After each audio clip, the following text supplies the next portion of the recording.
વિકાસના કામો થયા એ આમ આદમી પાર્ટીએ કર્યા, ચૈતર વસાવાએ કર્યા કે ચૈતર વસાવા કે ઈશુદાન ગઢવી કે કેજરીવાલ કે એન્ડ કંપની મારી સાથે આવે વિકાસના મુદ્દે ડિબેટ કરવા મારી તૈયારી છે।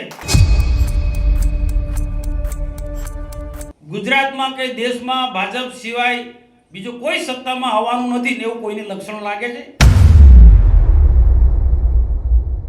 કોઈ પણ નિર્ણય લેવો પાર્ટી અમે લોકોએ ઊભી કરી છે, કેવા સંજોગોમાં ઊભી કરી છે, અને કોઈ નિર્ણય લેવો હોય તો તમે રાતોરાત નિર્ણય લો છો। હજુ સુધી તમે અમારી ચેનલને સબસ્ક્રાઇબ નથી કરી તો અત્યારે જ ન્યૂઝરૂમ ગુજરાતને સબસ્ક્રાઇબ કરો, ફેસબુક અને ઇન્સ્ટાગ્રામ પર ફોલો કરો।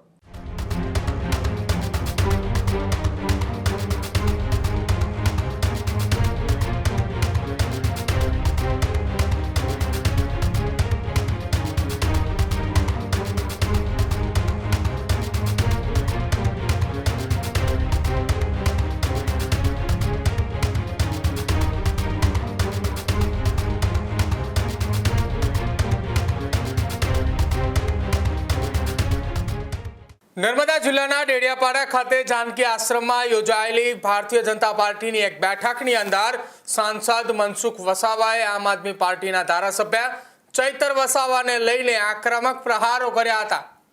વિકાસના મુદ્દાથી લઈને ચૈતર વસાવાના જેલવાસ અને સાથે જ સ્થાનિક રાજકારણને લઈને અનેક મુદ્દાઓ પર મનસુખ વસાવાએ આક્રમક અંદાજની અંદર હતા, જેને લઈને સ્થાનિક રાજકારણની અંદર અને સાથે જ ખેડૂતો અને જંગલ વિભાગની કાર્યવાહીઓને લઈને જે સવાલો ઉઠાવ્યા હતા તેને લઈને ચર્ચાએ તેજ થઈ છે।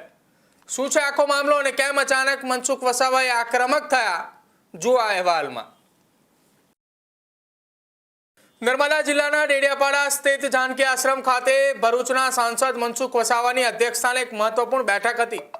બેઠક દરમિયાન સાંસદ મનસુખ વસાવાએ આમ આદમી પાર્ટીના ધારાસભ્ય ચૈતર વસાવા પર પ્રહારો કર્યા અને અનેક રાજકીય મુદ્દાઓ પર પોતાની પ્રતિક્રિયા આપી।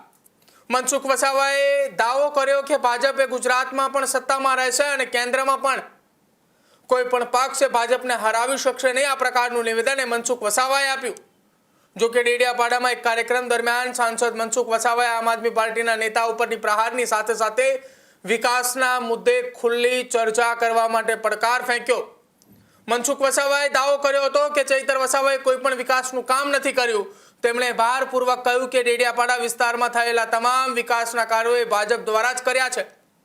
વસાવાએ ભાજપના વિકાસના કામોની યાદી આપતા કહ્યું કે 3 થી 4 પુલ અને અનેક રસ્તાઓનું નિર્માણ કર્યું। સ્પષ્ટ શબ્દોમાં કહ્યું કે કાયદાને હાથમાં લેવાથી નહીં પરંતુ યોગ્ય રીતે કામ કરવાથી વિકાસ થાય છે। સાંસદ મનસુખ વસાવાએ ચૈતર વસાવાના ઉપરાંત ઈશુદાન ગઢવી અને અરવિંદ કેજરીવાલને પણ વિકાસ મુદ્દે ચર્ચા કરવા માટે ડિબેટની અંદર આવવા માટે પડકાર ફેંક્યા હતા।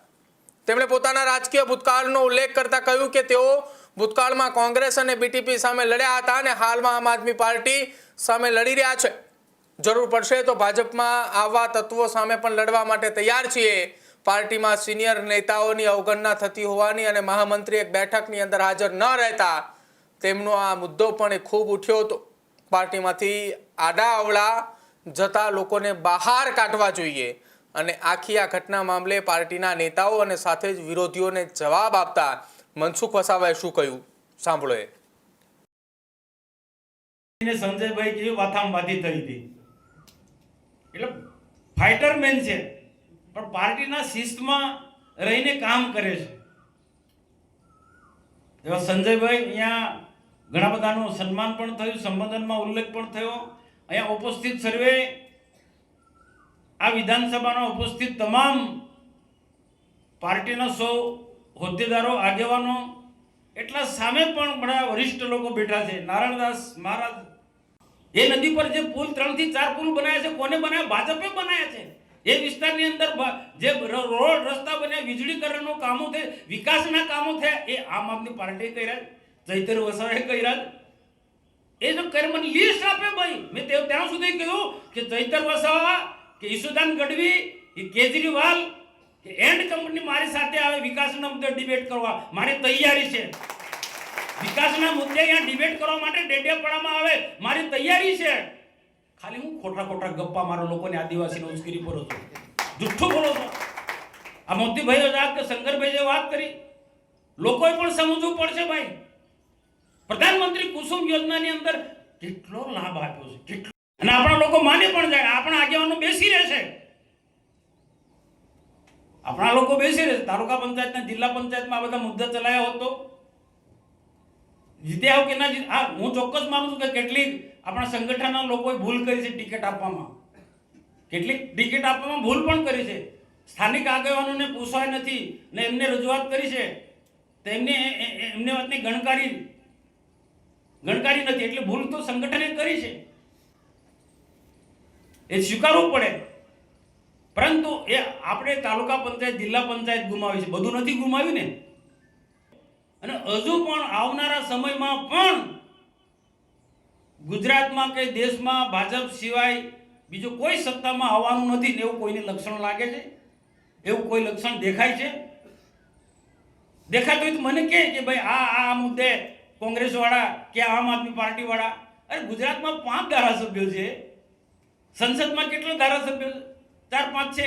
એનાથી સરકાર બનવાની કેન્દ્રમાં. પેલા રાજ્યસભામાં હતા 500 લોકો, તે ભાજપમાં આવી ગયા. જેલમાં કે કયા મુદ્દે ગયા છે? એ કે લોકોના માટે થોડા ગયા છે, છતાં લોકોના માટે સોશિયલ મીડિયામાં કેવું ચાલે છે? લોકોના માટે જેલમાં ગયો, લોકોના માટે જેલમાં ગયો, જંગલની જમીન માટે જેલમાં ગયા. હવે લોકોના માટે નહીં, એના ફુલસરમાં આવતા 10-12 લોકો ના ખેડાનો પ્રશ્ન હતો, એના તે ઝઘડો કર્યો. તો એક બધા જંગલના આપણા ભરૂચ જિલ્લાના, નર્મદા જિલ્લાના, ડેડિયાપાડા, સાગબારામાં જે જંગલની જમીન ખેડ છે, એ બધા ખેડૂતોને જમીનના હક નથી મળ્યા. એ બધા મુદ્દા લઈને આ કાર્ય કર્યું હોય તો માનતા આપણે છે. એ ચંદ્રકાંત કહો તો ખરા, સેલંબામાં કોઈ જમીન રાખી લીધી છે એટલે જમીનમાં ખેતી કરવામાં પડ્યો છે, એ બી ઇન્ક્વાયરી થશે ભાઈ. એ જમીન ક્યાંથી કોને આપીને કોને પૈસા આપ્યા? કોઈ પણ નિર્ણય લેવો હોય તો વડીલોને પૂછો ભાઈ. કોઈ પણ નિર્ણય લેવો, પાર્ટી અમે લોકોએ ઊભી કરી છે, કેવા સંજોગોમાં ઊભી કરી છે. અને કોઈ નિર્ણય લેવો હોય તો તમે રાતોરાત નિર્ણય લો છો, કોઈ સંજોગોમાં ના ચલાવી લેવાય. ભૂતકાળમાં કોંગ્રેસની સામે લડ્યા છે, બીટીપીની સામે લડ્યા છે, આમ આદમી પાર્ટી સાથે પણ લડી રહ્યા છે. તો સમય આવશે તો ભાજપમાં આવા તત્વોની સામે પણ લડવામાં અમે તૈયાર છે, કટિબદ્ધ છે. સત્યની લડાઈ છે, સત્ય પરેશાન હો, સત્ય પરાજિત નહીં.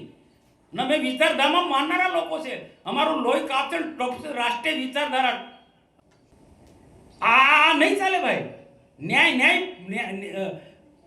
ન્યાય પ્રમાણે પાર્ટી ચાલી જોઈએ. નહીં તો શું છે, આપણે અંદર લડીશું તો ફાવશે કોણ? ચૈતન્ય કંપની ફાવે ને પાર્ટીમાં આડો અવડો જતો હોય ને તો એને બધા ભેગા ધક્કો મારીને કાઢી મૂકવાનો.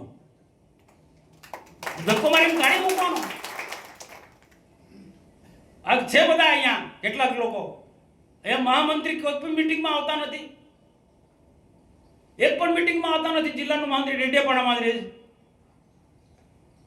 તમે હોદ્દા લઈને બેઠા છો તો નીકળો નો ભાઈ, કાઉન્ટર કરો. આ ખોટા લોકોની સામે, ખોટા લોકોને કાઉન્ટર અમે કરીએ છીએ.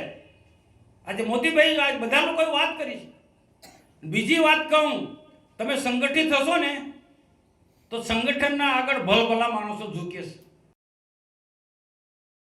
સ્થાનિક સ્વરાજ્યની ચૂંટણીનો ઉલ્લેખ કરતા તેમણે સ્વીકાર્યું કે કેટલાક સ્થળોએ ઉમેદવારોની પસંદગીમાં ભૂલો થઈ, જેના કારણે તાલુકા અને જિલ્લા પંચાયતની કેટલીક બેઠકો ગુમાવવી પડી. પરંતુ સમગ્ર જન સમર્થને ભાજપે ગુમાવ્યું એવું નથી.